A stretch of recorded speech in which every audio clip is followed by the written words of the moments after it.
Ève Gilles, 20 ans, a été élue Miss France 2024. Bonjour, merci d'être avec nous. On sait que vous n'avez pas beaucoup dormi. Avant de vous entendre, on va revenir sur votre élection. Vous aviez prévenu en début de soirée que vous vouliez casser les codes et le public vous a suivi. Nathalie Pellerin, Noélie Claire et Antoine Pocry.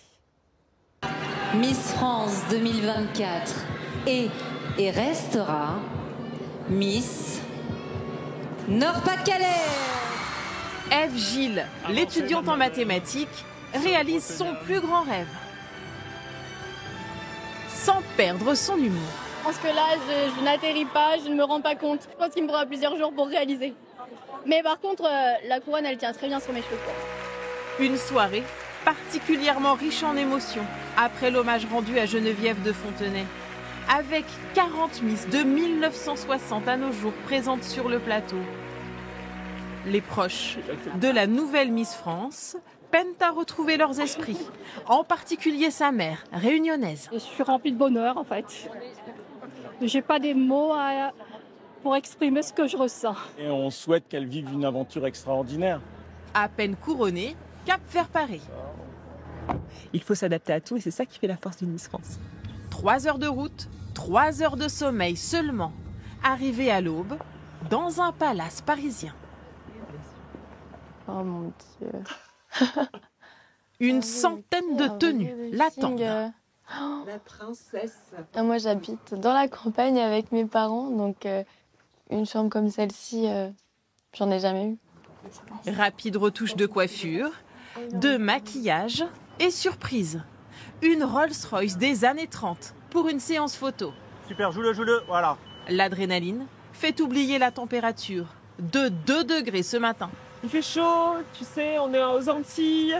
Cette séance photo est la première d'une longue série. Miss France en vivra plus de 200 au cours de son année de règne.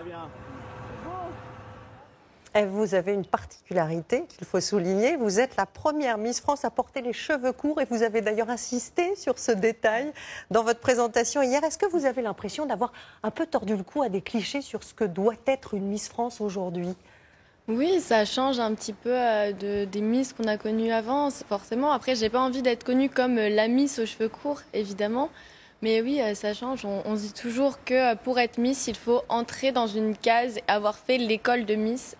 Pas du tout. Il faut juste être comme on est, il faut juste le vouloir et avoir envie, oui. On dit que vous dites que vous devez cette élection un peu à votre grand-père. Oui. C'est lui qui vous a poussé. Complètement.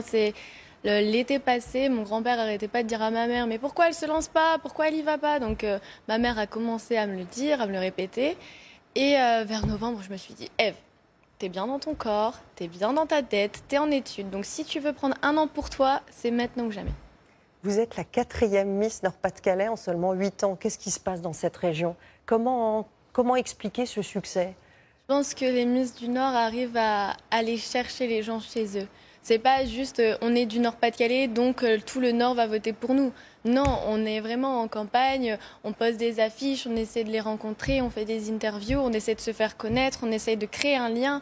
Parce que Vous avez fait campagne au même titre que les hommes ou les femmes politiques. Vous êtes vraiment allés sur le terrain, vous les avez rencontrés. Oui, on essaie. Après, c'est compliqué. J'ai été élue 1 mois avant de démarrer l'aventure Miss France, donc c'est vrai que tout s'enchaîne, donc c'est très compliqué pour rencontrer du monde. Mais on essaie le plus possible de communiquer pour qu'ils nous connaissent tel qu'on est vraiment et que le lien se crée. Il y a une année exceptionnelle qui s'ouvre à vous. Comment vous la voyez, cette mission aujourd'hui? Qu'est-ce que vous voulez incarner? En quoi vous voulez être inspirante aussi peut-être pour les jeunes filles d'aujourd'hui?